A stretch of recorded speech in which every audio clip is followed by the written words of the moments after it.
Hey guys, welcome to the Citizen Sit Down podcast. This is a podcast where we sit down with different leaders and we talk about life and leadership. This week we're sitting down with Bishop June Osborne. Bishop June is the Bishop of Llandaff, which is the area that we are in, but also it's the most populous area in Wales. Bishop June was one of the first women priests, also one of the first women bishops, but also she's just been such a pioneer for women's ministry. And so we're so excited to have her on the podcast to talk a bit about her experiences of ministry, but also just to talk to us about leadership in general. But just to say, if you like the podcast, then please do subscribe. That way you'll be getting the content sent to you every single week. And then also, if you really like the content, then please do share it or like it. And that way we can help get the podcast out there to more people. So hope you enjoy this week and we'll see you soon.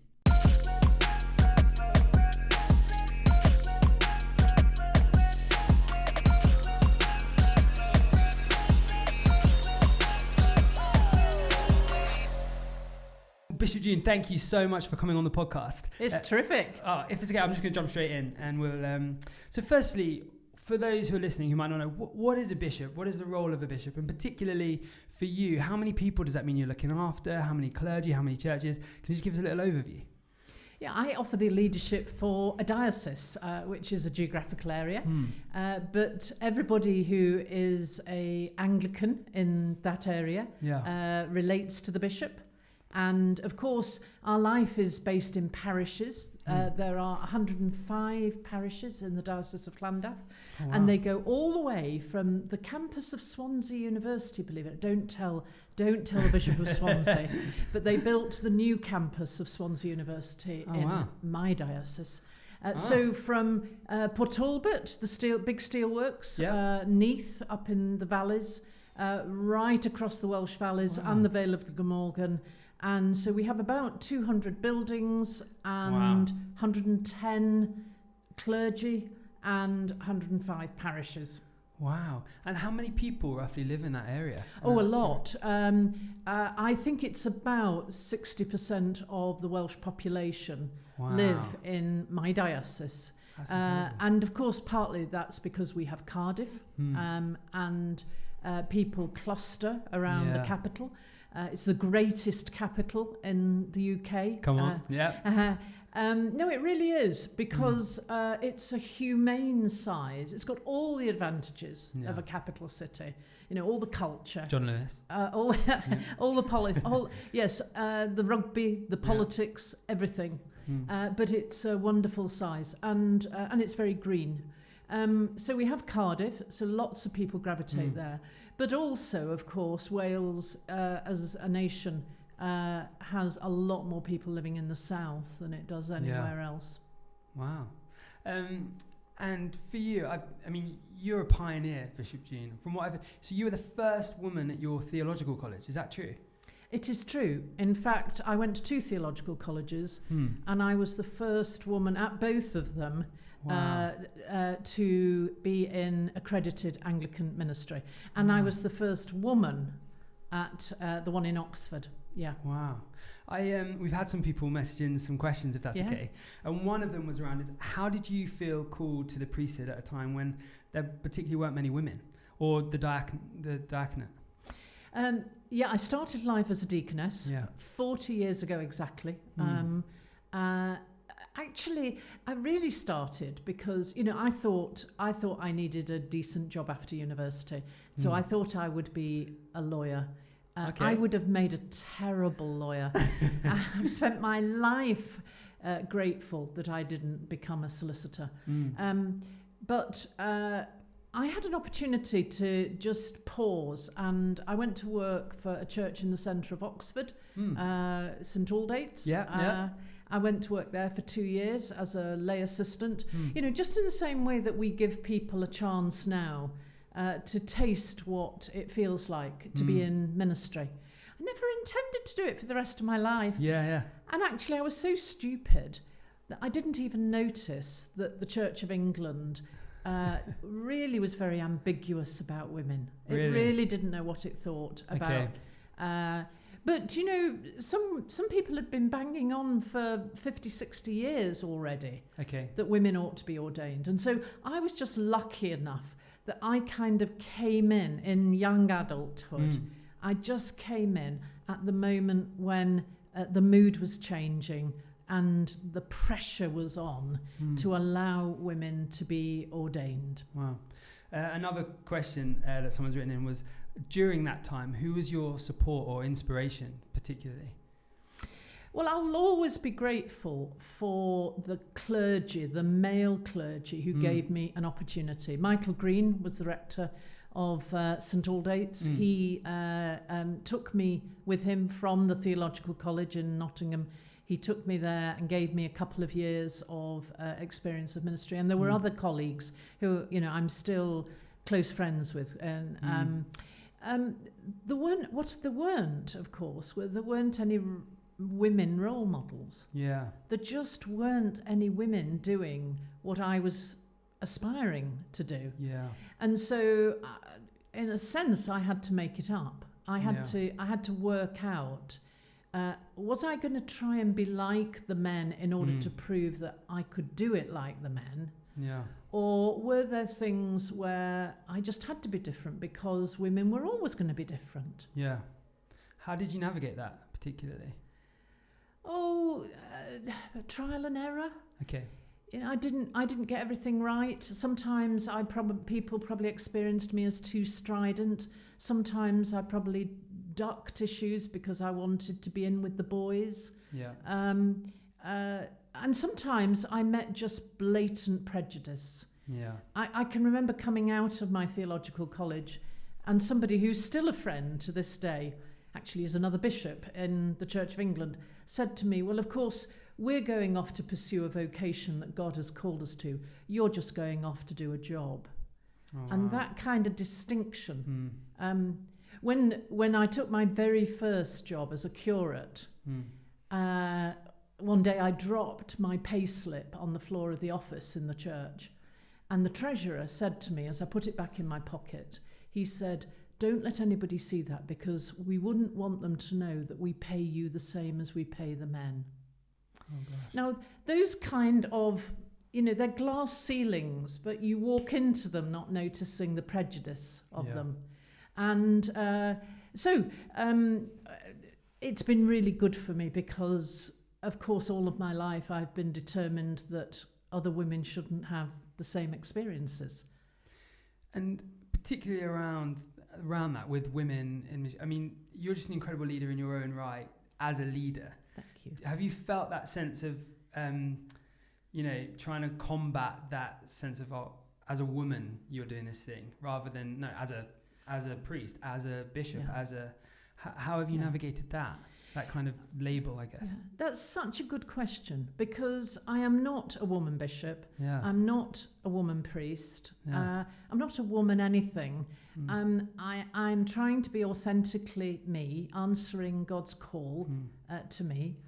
And just as I don't expect other people who come and see me to define themselves by their identity, No. Whether they're married, whether they're in a relationship, whatever it is, I have always said this isn't about women's ordination. This is about you allowing my call to be tested. Yeah. And I guess it's just stood me in good stead, because however people arrive in front of me now as a bishop, their dignity and the respect I offer them is not dependent on any particular status they have. Or, I ask them to believe that I really accept them as God accepts them, just as they are. Yeah. Wow. Thank you. Someone else another question was, now that you're a bishop, was that something you felt particularly called to, or was it a natural progression? Like, how did it come about that you became the bishop? It came about when I'd really given up the idea that it would ever happen. Okay. Of course it's a deeply personal story, but the Church of England was slow to both put the legislation through that would allow women to become bishops, but also to, if you think of the gap, what was it, 20 years between women becoming priests and then being allowed to be bishops. It was too long, really. Yeah. Once you've made women priests, there isn't a theological reason at all why they shouldn't then enter the episcopacy. Yeah. But anyway, the Church of England was slow about it. And I just saw the years ticking away and I thought it wasn't me. And fortunately, I was doing a job I absolutely adored, and I thought it fitted me hand in glove. I was the dean of a cathedral, a medieval cathedral. And Salisbury, right? Yeah, that's right. The spire. And I just loved it. Yeah. And so it wasn't a huge agony, the fact that, it was another generation of women who were going to step into. And then out of the blue, actually, I was in California at the time doing a piece of work at Stanford University. And out of the blue, the Diocese of Llandaff had failed to elect a bishop. They'd gone through 3 days of debate and they'd not managed to elect. And so the responsibility for appointing fell to the bench of bishops. And so I had a phone call which said, would I be prepared to talk to the bench of bishops about me possibly being Llandaff? And actually, I was so kind of chilled in California that I almost didn't notice what was happening. Wow. That's how it happened, really, completely out of the blue. Though in God's goodness, as we always do when we look back, my husband was born about a mile from where we now live in Cardiff. Really? His family are all deeply South Walian. And so he's come home. And actually, I do have a profound sense that Llandaff was the right place for me to be. Wow. Not every day is gloriously easy, but I do have that comfort, that sense that it was God's purpose. Wow. As you said before, you've been such a pioneer for women in ministry particularly, and just for anyone else going into ministry. And as you said, when you began this ordination journey, it was kind of in a cultural moment that you stepped into, where it was kind of it all aligned. And I think some people would say that we're in a similar cultural moment now, particularly with looking at the Anglican Church and people of a kind of Black, Asian, minority ethnic background, whereas similarly they don't see, there's not many people who represents them well, particularly within the Anglican Church, within leadership. Yeah. I just wonder if there's any encouragement you could give to people listening who might be considering ordination, but similarly aren't seeing themselves represented very well currently. You're absolutely right, Ryan. It's one of our more shameful bits of our own history, because as we know, the Anglican Church is a global church. And there are more Black Anglicans than there are white Anglicans around the globe. Yeah, wow. And lots of those travelled to this country seeking work in my lifetime. And what they received, they brought with them commendations from their own churches, let's say in the West Indies.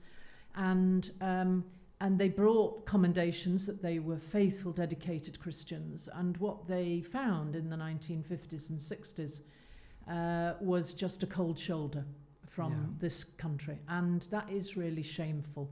And we live with the heritage of that now, because they left the Anglican tradition. They went off to churches like the New Testament Church of God or others. And we are the poorer for it. Yeah. The thing I believe deeply is that in leadership is that diversity not only makes you a better community, but also produces better decisions. Yeah. And we are making poorer decisions. We are a poorer place as the Church in Wales because we are almost exclusively white. Yeah. And so if you can work hard with me at telling me how we turn that cultural deficit around, I'd love to know what the answers are. And to any Christians or people interested in the church in Wales, of a black or minority ethnic background, whatever, if you feel that you offer something that is diverse, that is different, please get involved with us, because we need you. Wow, thank you. This is a leadership podcast, and so you are a leader, and talking about some of that stuff, you must have a very busy schedule. You probably get asked to do lots of things, lots of podcasts and things like that. Could you talk a bit about your priorities? Like, how do you prioritize? How do you, decide what's important versus what's urgent? And how do you, can you talk a bit about how you prioritize that? Yeah. Oh, that distinction between what's urgent and important is almost a daily challenge, isn't it? Yeah, because there are lots of things that are urgent. But if you're not careful, you just get swallowed up in the minutiae and the detail. The first thing is that you have to work out your mission priorities. A bishop can't afford not to know what drives them in mission. Yeah. And because that shapes the diocese, and different dioceses mirror what their bishop's sense of mission is about. Yeah. I suppose a lot of my leadership priorities come from my own story, really. I like to think that I always take people seriously and behave compassionately. And so that, for instance, I'll give you an example. There's lots of complaints that come into my office, about decisions that are made or way people have behaved. And I try my level best to respond carefully to those. Now, that's quite time consuming, but it's a principle about, because I can be quite tough and I can be quite demanding. I like making impact. I don't like things that just muddle along. I like people who work with me to be up to something. Now, I know that, therefore, I could appear like Alan Sugar. I absolutely hate The Apprentice. I know it'll be very popular with some of your listeners, but because actually I think it's possible to want that kind of ambition and drive and purpose, whilst at the same time really treating people well. So what's important to me is how you do things, not just what you're what achievements you're trying to get to. Wow, come on. I really love what you said, particularly about ambition. Can we just? I think it's such a great attribute to have. And so, could you talk a bit more about that? Because I think sometimes in the church, the word ambition is a little bit like, we don't really talk about it that much because it's not very pastoral. Or could you kind of talk a bit about what you look for, particularly in leaders around you, and maybe some of the attributes there? I'm not saying you're necessarily looking for ambition, but could you talk a bit about that? When people talk about vision, they often talk about their goals and their values. But what they rarely talk about is how ambitious am I? And I remember once going for an interview for a job where the people published the profiles saying that we are ambitious and we wanted. And when I went through the interview, didn't get the job. When I went through the interview, somebody said to me afterwards, they discovered actually they weren't quite as ambitious as they thought they were.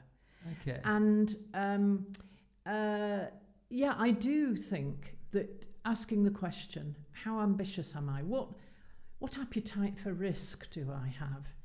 Is a really important question in leadership. Because there are situations where you have to play it very carefully, very slowly. I've always done the jobs I've done for longer than anybody expected me to. And sometimes I've been incredibly patient to get to where, one of the most successful projects I ever did when I was in Salisbury took me 8 years from beginning to end to achieve it. So ambition doesn't mean doing everything at, hugely at a rushed and careless state. You can be very strategic, very patient when you're ambitious. But you do have to know, do I have an appetite for doing something bold, something courageous, something different? You know, I just love working out where the opportunity lies. And I see lots of people, you've really got me going now. Preach. I really see a lot of people trying to do things that aren't in their control. Yeah. They're beating their heads against a brick wall of something that's never going to change because it's not the moment of opportunity. Yeah. And actually, one of the things you have to ask yourself as a leader is, this coming year, in 5 years, what's the moment of opportunity? Citizen Church is a really good example of that. I arrived in Cardiff and I could see that there was no Anglican church that was really appealing to the student population. So there was a vacuum. And actually, ambition abhors a vacuum. Ambition moves in, doesn't it? Yeah, come on. And here you are. Here we are. Wonderful. Lovely. In terms of talking about priorities as well, like you're not just a bishop, you're not just a leader, you have a family. Your husband's a barrister, is that right? Yeah. So you've both got quite full-on roles. How have you over the years managed to balance that and put family kind of where it belongs, which is at the top of the ladder? Could you talk a bit about that? Particularly for me, this is me kind of asking because I'm just starting out and I've got a young family and. Yeah. How have you managed to prioritize, the things that should be priority during your ministry? Oh, it's such a good question, and I don't have a perfect answer because actually I do think we're still working this out. I think the jury is out about whether two people in a marriage and being working parents can really work full pelt and not do damage somewhere. And I would say that. We've been very fortunate in many, many ways, but I've always been alert to the jeopardy of trying to be both successful in your careers and also be good working parents.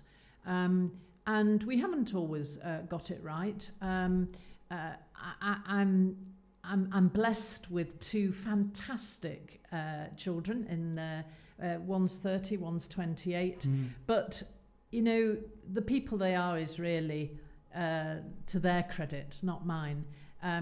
I can remember saying to them as small kids, this is an amateur sport, parenting. I had no training for it, and I'm not a professional in it. But I think.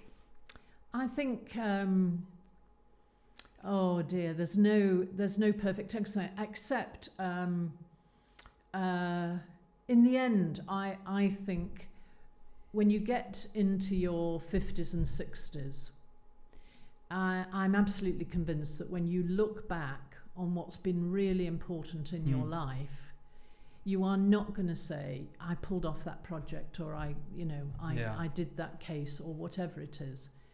One of the things you're going to be most proud of is that actually your children know they're loved and can always come home and can always find in you a good friend. Wow. Thank you. That's all right. Thank you. That's helpful. One more question. Someone actually wrote it in, but what is your vision for the diocese, or what do you see happening in the church over the next however many years? What's your vision? Well, even before COVID hit us, the church in Wales, and I mean that the church in the broadest sense, was facing an enormous amount of social change. I've lived at a period of fantastically rapid social history, and I've been really blessed to live at a time of such change. But the church had a model which had sustained it very well of parish life and pretty much doing the same thing in every community and surviving off what went into the plate as it went round on a Sunday morning. It had survived like that for centuries. Yeah. And it was already facing the fact that that was no longer going to work. Yeah. We're no longer in Christendom. You know, here in South Wales, we have some of the lowest affiliation to church life of anywhere in the UK. Wow. And in some ways, COVID has done us a favour because everybody knows that the world is different. Yeah. Everybody knows that actually this isn't about sitting this out and going back to where we were 2 years ago. And so the invitation is what does God's future look like given that society has changed? And I believe deeply that abundant living, living a good life, which of course is what everybody wants. Everybody wants to live a life with meaning and richness. You can't do it without faith. That's why our slogan in the Diocese of Llandaff is where faith matters, because faith does matter to living abundantly. Yeah. But we have to work out, and a lot of it is about diversification. You know, in Cardiff, we have whatever it is, 17 church buildings. They can't all do the same. Yeah. And it is, of course, it's about being faithful to what we believe, but it's also about being agile and adaptive and unafraid. Come on. Leadership apart. If you ask me one quality that leaders have to have, it's that they have to be non-anxious. They have to have courage and be unafraid. Come on. Thank you so much. That's brilliant. Thank you so much for coming on the podcast. It's been great to have you.